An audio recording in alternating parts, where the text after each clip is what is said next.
And thank you everyone for taking the time today to join us for the Country Club Way Bike and Pedestrian Improvement Project.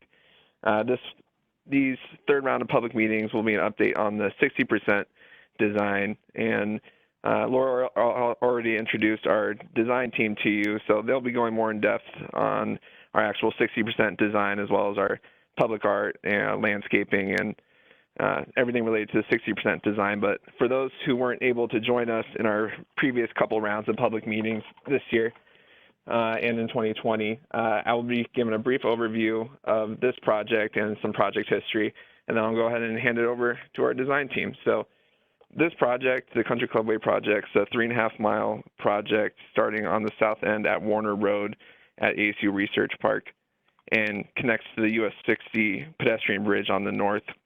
On the south end, it's on the west side of ASU Research Park. We'll have a 1-mile multi-use path with lighting, landscaping, public art, and then going, as well as an adjacent equestrian trail. Going north from there, that's where we'll see our on-street improvements. This will come in the form of traffic calming elements. We'll have ADA improvements to the directional ramps. We will have dedicated bicycle facilities, striping such as bike lanes, buffered bike lanes, and shared lane markings, as well as a new pedestrian signal at Warner, as well as some crosswalk improvements. As far as some more project history, this project was first identified in 2015 in our Transportation Master Plan. In 2016, we took this project as well as other candidate projects from our Transportation Master Plan and presented them to the city's Transportation Commission for their recommendation on which project to move forward to compete for regional design assistance grant funding. This was in the form of preliminary design assistance through MAG, Maricopa Association of Governments. In 2016, we were awarded just over $82,000 to complete this first step of the design process, the preliminary design, which developed these preliminary design concepts as well as gave us a good idea of what the overall project costs would be. In addition, we were able to get feedback through our public meetings that we held. We held 4 of them in 2017, as well as presented to our various city commissions, such as the Transportation and Sustainability Commission. So we gathered that feedback, and we had a good understanding of what the overall total project cost would be. And in 2018, we applied for what would be the first phase of the project. And this phase of the project is what we'll be presenting today, the 60 to Warner section. We were awarded just over $2.6 million in 2018 from Federal Highway Administration funding, CMAQ, which is a federal grant source, which we'll be applying for the construction of this project. So after we secured that federal construction grant funding, in 2019, we kicked off this final design with HDR, and we held our first round of public meetings in September of 2020. This is where we presented our updated preliminary designs for the project, 15% design level designs, and received feedback as far as what alternatives were preferred by the public, as well as what are some of the design priorities for the project. So we reiterated the design following that feedback, and in 2021, in February, we presented our 30% design, which had more refined preferred alternatives, as well as a response to some of the design priorities that we received from that September public feedback. So once again, after that 30% design public meetings, we reiterated the design, and that's what we'll be presenting today is that 16% design.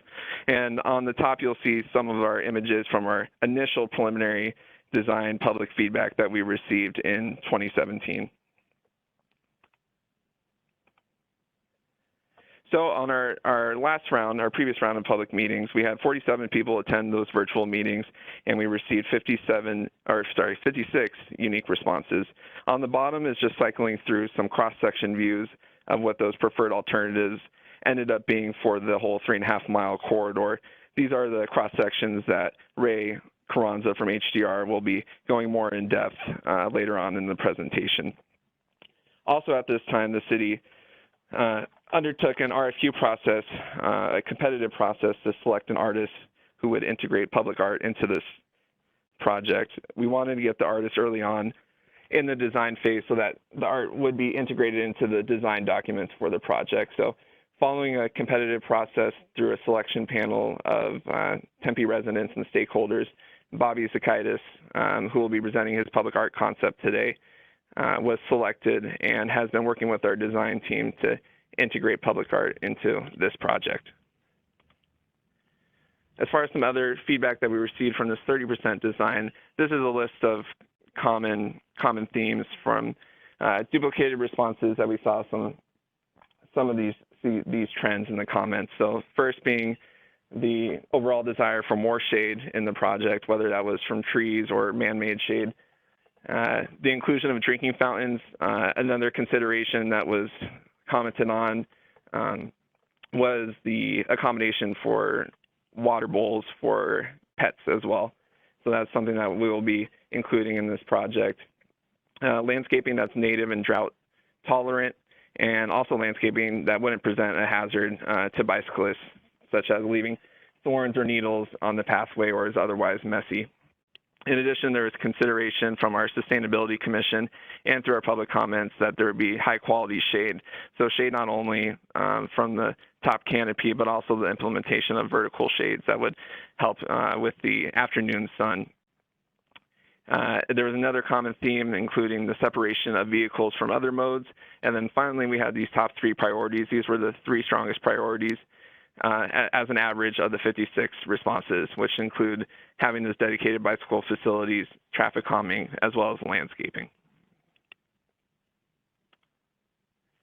And with that, I'm going to go ahead and hand it over to Ray Carranza, who's our project manager from our design consultant, HDR, and he'll be going over more in depth of the 60% design. Thank you, Chase. Hello, everyone. As Chase mentioned, my name is Ray Carranza. I'm design consultant PM for this project. For the 60% design, what we have is a series of videos that will show the various design elements overlaid onto an aerial image. So on the aerial, you'll see various colored shapes and elements that depict our 60% design for this project. And as each video plays, I'll go and describe the proposed design elements as we move through the entire corridor, starting from the south end at Warner, just here.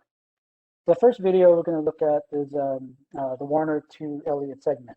So before we start the video, we'll kind of focus on this area first. There'll be a new pedestrian crosswalk that will be installed across Warner Road. The crossing will add 2 new signal poles with pedestrian push buttons. A 10-foot sidewalk is also proposed between Kenwood Lane and the new pedestrian crossing there on the south. And the Warner pedestrian crossing will lead you into one of 4 shade node structures proposed for the project. And the shade node structure is kind of in the area, you can see like a yellow circular area that denotes the shade node area. The shade nodes will provide opportunities for people to sit and rest, and we'll have more information on what those shade structures look like in this presentation. So with that, Chase, let's go ahead and roll our first video.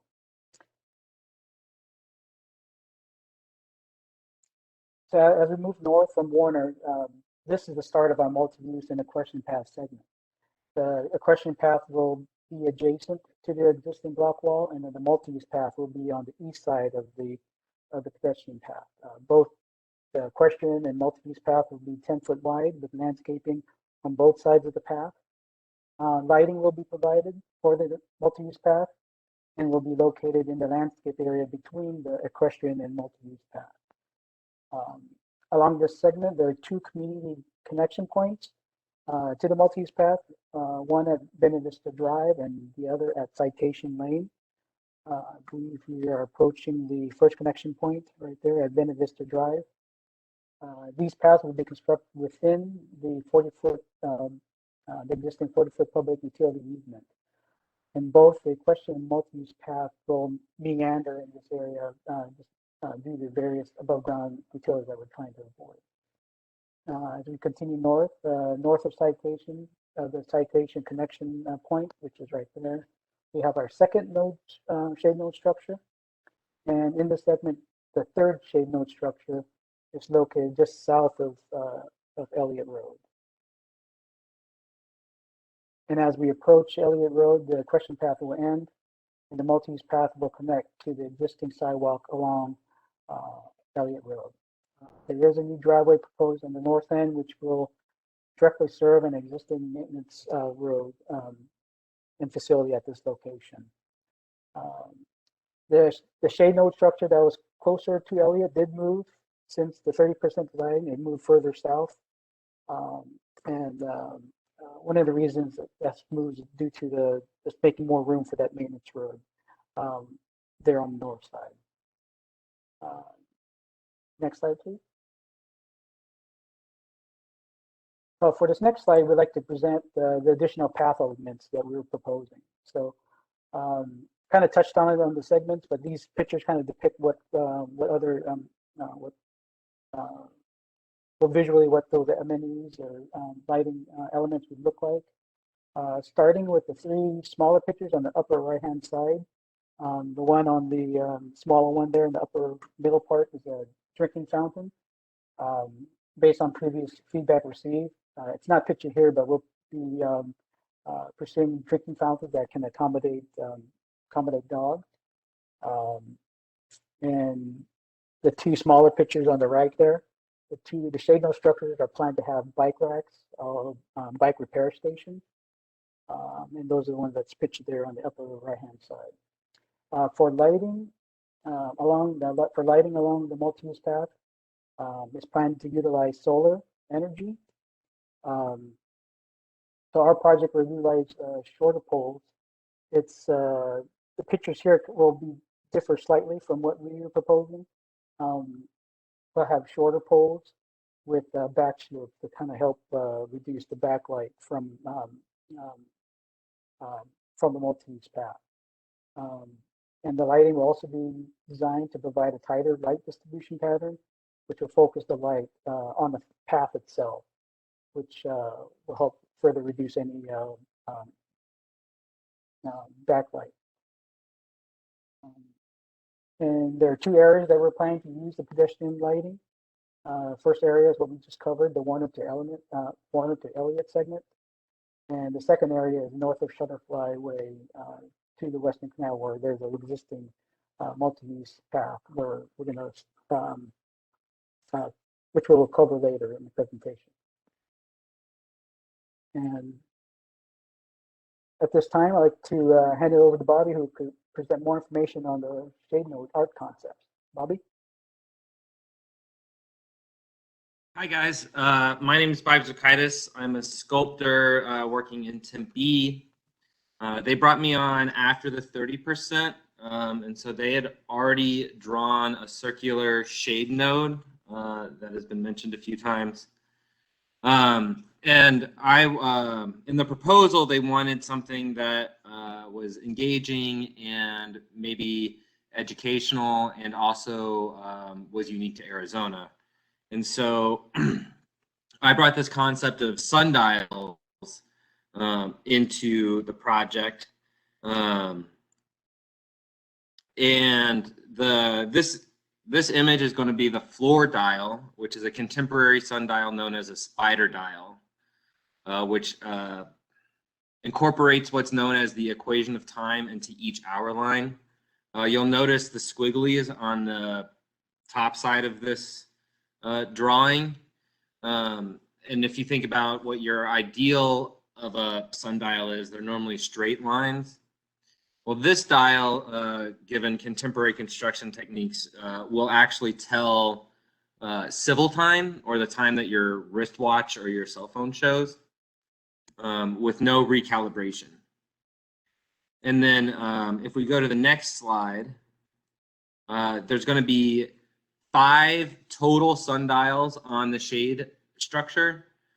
This is an example of one of the 4 vertical dials, which is a more traditional sundial that is common to architecture, and we're turning it into a vertical shade screen. So what you see here is actually in the negative. So these slots cut through a 3/4 inch plate or a 3/8 inch steel plate. So it'll act as a shade structure, and the fact that people can still see through it. and all that.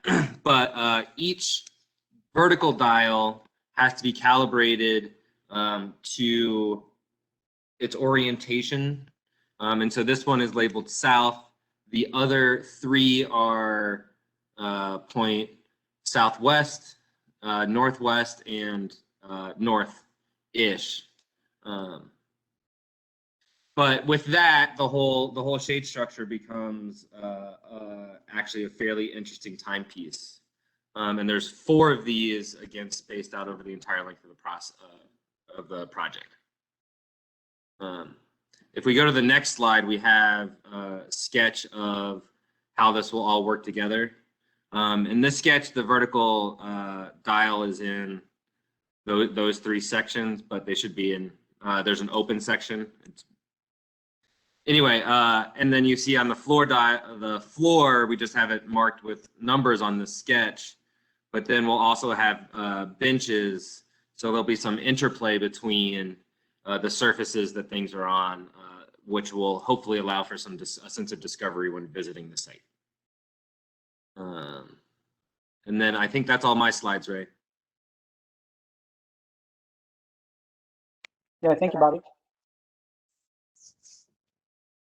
Next slide, please.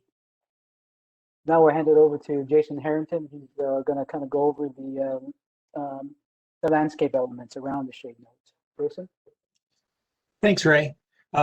Much of this corridor falls within ASU Research Park, where there's some existing vegetation that will have to be either protected in place or removed to accommodate our pathway concept and design. Within this corridor, we'll augment that by providing some organic shade to help cool and comfort users within the corridor, both people for the soft path as well as people for the hard path users.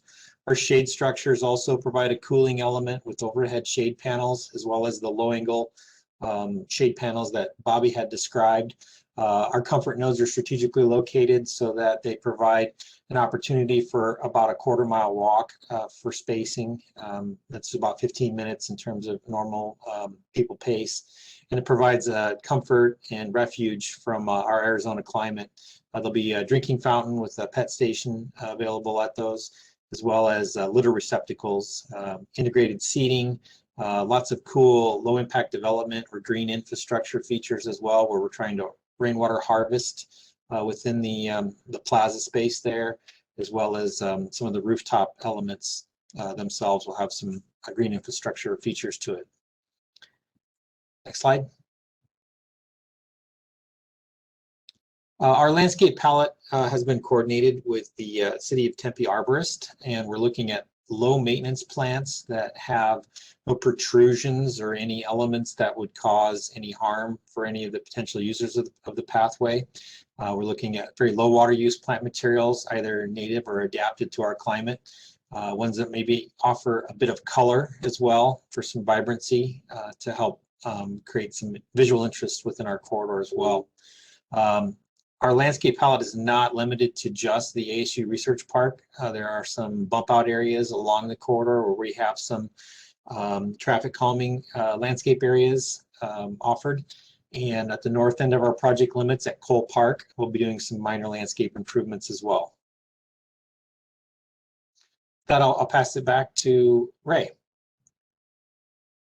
Thank you, Jason. So the next video segment is from Elliot to Western Canal.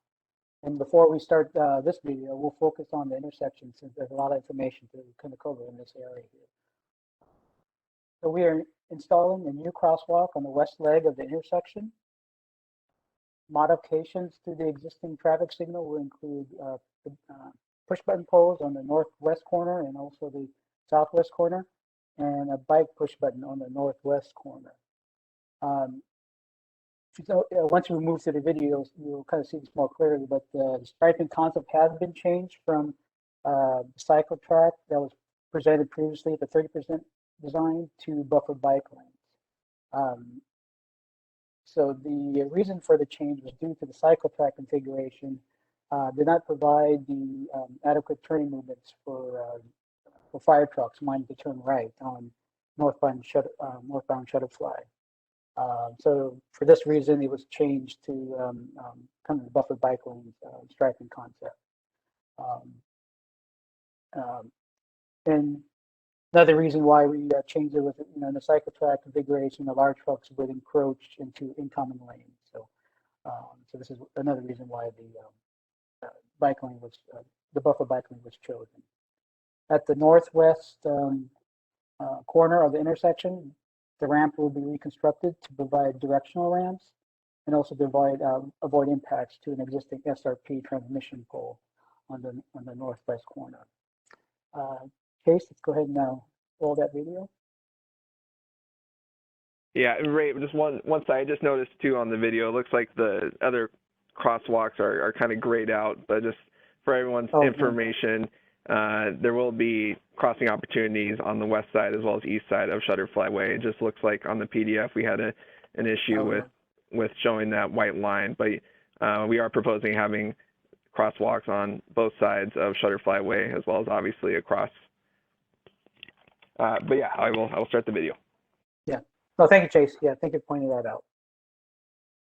As we move north from Elliot Road, Shutterfly will be striped with buffered bike lanes, as I mentioned. Green paint for the bike lanes is proposed for 50 feet at the approaches to the intersection. There are no on-street parking provided along Shutterfly, which is consistent with the current parking restrictions there today. An evaluation of the streetlight levels along Shutterfly indicating that minimum levels were not being met, so we're proposing new streetlights along that street. North of the cul-de-sac, there's a 12-foot existing multi-use path, which will remain, and as I mentioned before, we'll have pedestrian lighting similar to what is being installed along Warner to Elliot segment. We'll have solar pedestrian lighting along the segment as well. And then as the path continues north, it ties into existing pedestrian bridge over the Western Canal, which that will also remain, and we won't have any improvements included in this project for that connection. Next slide, please. So here in the next two slides, we will go over the landscape elements inside the right-of-way. For this project, we looked at opportunities to introduce traffic calming elements in the corridor. The traffic calming measures proposed include raised medians and also curb extensions, which will promote the feeling of the railway narrowing, which will in turn help slow down traffic in the traffic calming area. These traffic calming areas are planned to be landscaped, and I'll hand it over to Jason to kind of discuss those landscape improvements within the right-of-way. Jason? Thanks, Ray. Again, we're remaining consistent with the plant palette in the shared use path section. We're trying to create a little bit of identity and consistency. Our plants have more of a columnar or vertical form to them so that they provide height clearance for vehicles, as well as providing some shade for the bike and pedestrian users within this corridor area. We're looking at having low water use plant material within the planters as well for pedestrian scale shrubs and ground covers that will offer colorful vegetation throughout the different seasons of the year.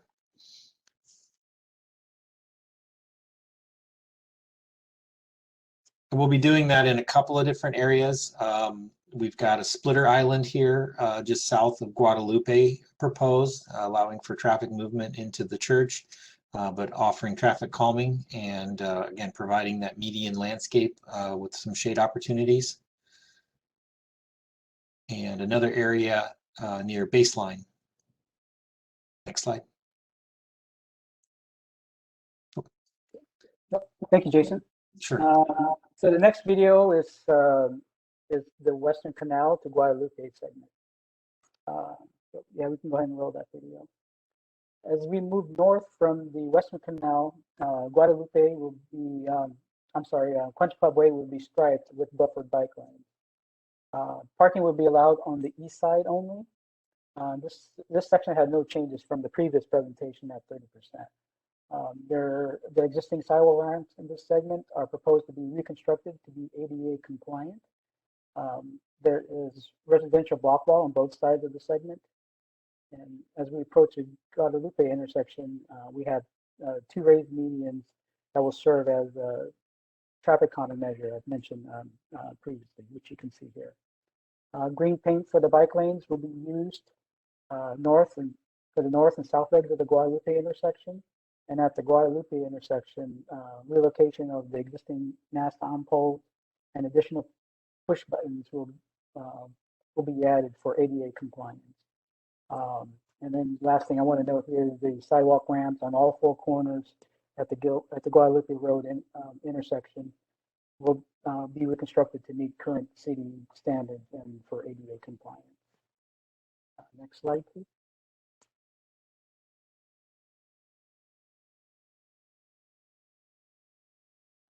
The next video is the Guadalupe to Warner segment. I'm sorry, Guadalupe to Watson segment. As we move north from the Guadalupe intersection, Country Club Way will be striped as a shared lane with a buffer, and parking will be allowed on both sides. Go ahead and roll the video, please. This is a 44-foot wide roadway. 2 striping options were presented at the last public meeting. One option was the bike lane with parking, and then the other option was a shared lane with parking. Based on the feedback received, the preference was to go with a shared lane concept. There are 3 existing speed humps in this segment, and the speed hump striping will be refreshed as part of this project. Next slide, please. I believe this is the last video that we have. This is the Watson to US 60 segment. The alignment will now turn east onto Watson. Let's go ahead and roll that video, please. A new stripe crosswalk is proposed on the west side of Clark Drive. The crosswalk will provide pedestrian connectivity to Optimus Park to the north. This section will be striped as a shared lane with buffer. Residents currently access Country Club Way via private driveways and currently use the roadway for on-street parking. Parking will still be allowed on both sides. There are 3 existing speed humps in this segment, and the speed hump striping will be refreshed as part of this project. Now we're approaching the El Paso crossing at Optimus Park. There will be a pedestrian crossing speed hump here that connects Optimus Park and which will remain in place. The project will also refresh the striped crosswalk at Cornell Drive to connect pedestrians to Fuller and Elementary. This segment is the most narrow section on this project at 40 foot wide. And the shared lane configuration continues north. And as we approach the baseline intersection, curb extensions will be used as a traffic calming measure. These curb extensions are proposed to be landscaped, as Jason mentioned previously, to help slow down traffic. So that's what you see there on either side of the roadway. And as we approach the baseline intersection, the intersection will we're proposing relocation of existing mast arm poles, and additional push buttons will be added for ADA compliance. And then sidewalk ramps on all 4 corners will be reconstructed. North of baseline, we saw an opportunity to introduce a raised median as a traffic calming measure. And then continuing north from baseline, the shared lane configuration continues to the end of the project. Similar to the area south of baseline, residents access Country Club Way via private driveways and currently use the railway for on-street parking. And then the bike improvements end at Carson Drive, which you see here. And then we have our 4th shade node structure that is proposed there north of Carson Drive in Cole Park. And with that, that concludes the project overview for the 60% design. And now I'd like to hand it back to Chase to discuss the next steps. Chase? Great, thank you, Ray. Yeah, so as far as our next steps, this is, we have another public meeting on Saturday, the June 26th, this Saturday at 9 a.m. This is our final round of public meetings that we're holding for the project, and we will be finishing and finalizing the 60% design following this final round of feedback. We'll be finishing that, anticipating in July. We'll then plan to wrap up these design plans, get together the specifications and estimates in the late part of 2021, and anticipate starting construction in the early part of 2022. I just want to take a moment to thank everyone again for taking the time out of their day to join us and review these 60% designs with us and give your feedback today. The feedback, we also want feedback for our survey, which is available at tempe.gov/forum. And there you got just an open-ended question to give your feedback. And then if you want to look at these project materials closer, be able to zoom into these plan views instead of the video scrolls that we did, or look at any of the other materials such as the lighting or rest nodes, landscaping. Those materials are available on the project webpage, which is tempe.gov/country club way path. And then finally on the bottom right is my contact information. If you have any questions on the project, I'm happy to answer them, and please feel free to contact me. And with that, I'm going to hand it over to Laura, who will be taking our Q&A portion of the presentation. Thanks, Chase. Okay, I don't see any hands as yet or any questions in the chat. Feel free to either raise your hand or go ahead and type anything you'd like us to answer in the chat.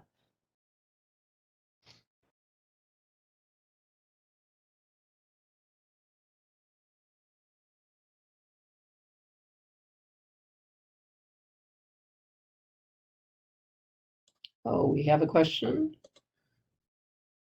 Doreen, I will unmute you. It's got a bit of a delay on it. Doreen, give me a sec here. Oh, Chase, you might have to be the unmuter since we switched roles there.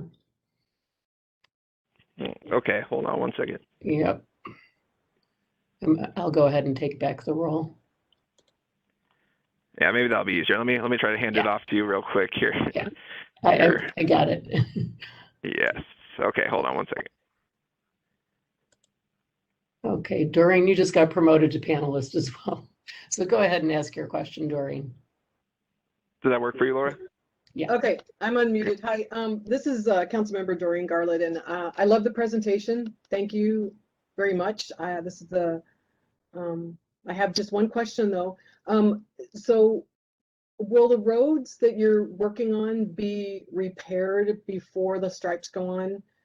Because I know that some of the sections of the roads that I think that you showed on there are in a few areas that we've had neighbor concerns about how bad the roads are. So will those areas be repaired and put new asphalt down or something before we put the stripes on, or are we just putting the stripes on the top?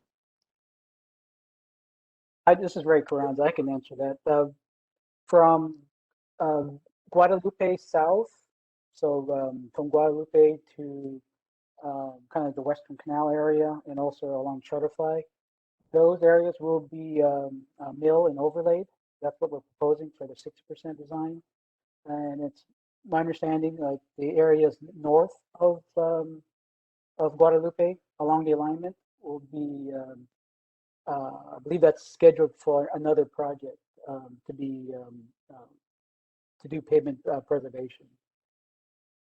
Yeah, thank you, Ray, and thanks, Councilmember Garland. Yes, that section that Ray talked about from the Optimus Park neighborhood north of Guadalupe, from Baseline to Guadalupe, is part of the scheduled CIP pavement preservation project. So that whole neighborhood from Guadalupe to Baseline, from McClintock to Price Road, will all be resurfaced as well as part of the pavement preservation project through the city CIP.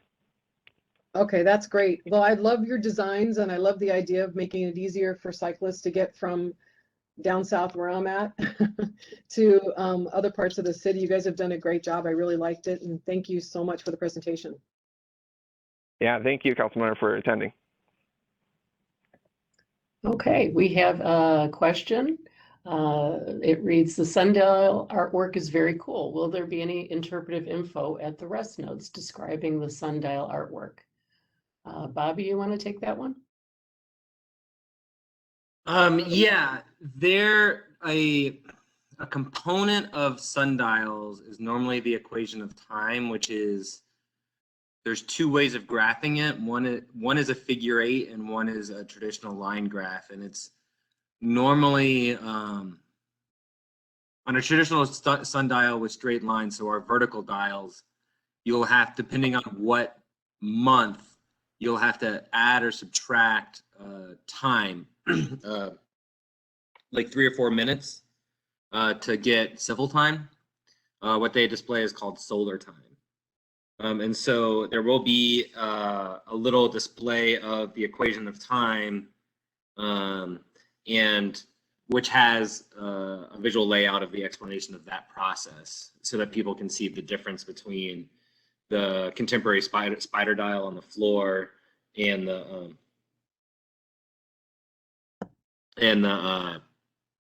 vertical dials. And I think Rebecca might have something to say about this as well.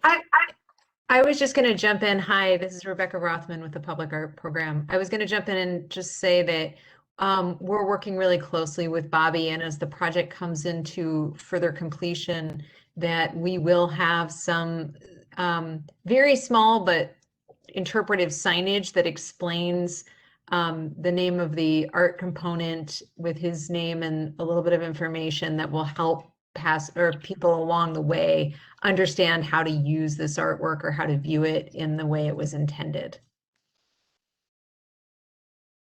That's it.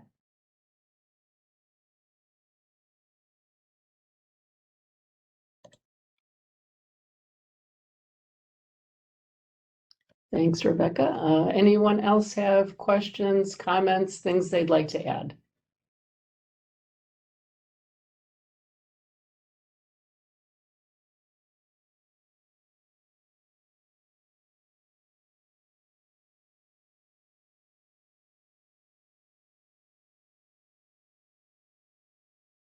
Well, we'll give folks some time here just to think about things. And if you want to go to the website or even to the survey while we're waiting, we'll be here.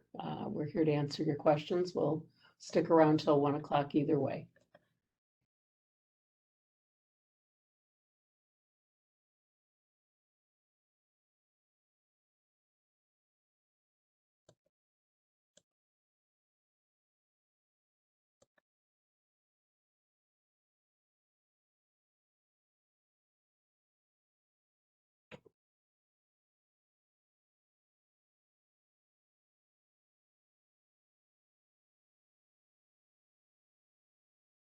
We have a question. Okay. Robert, I've unmuted you. Go ahead and ask your question. Yeah, for the Warner Elliot section behind ASU Research Park, how close do you guys plan to plant the trees along the wall, along the backyard wall? And then also, you know, are they going to grow tall enough to where the canopy extends beyond the wall into the property?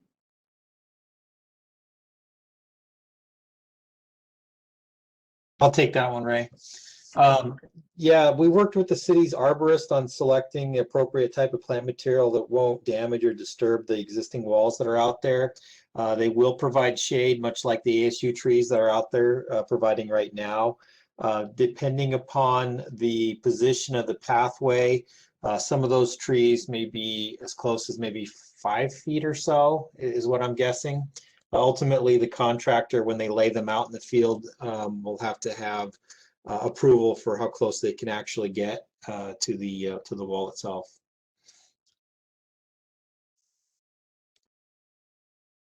Okay, thank you.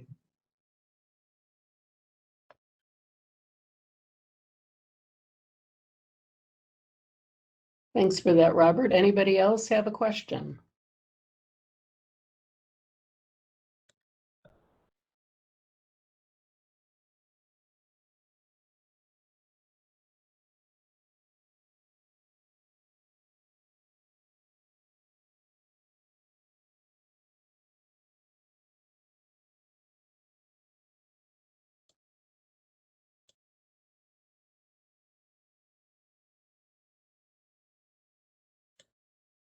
Well, that does conclude what we have for you today. We'll stick around in case anyone wants to join in or ask a question at this time. But For those of you who have other things to get onto, feel free to jump off, maybe go take the survey, and we thank you for your time.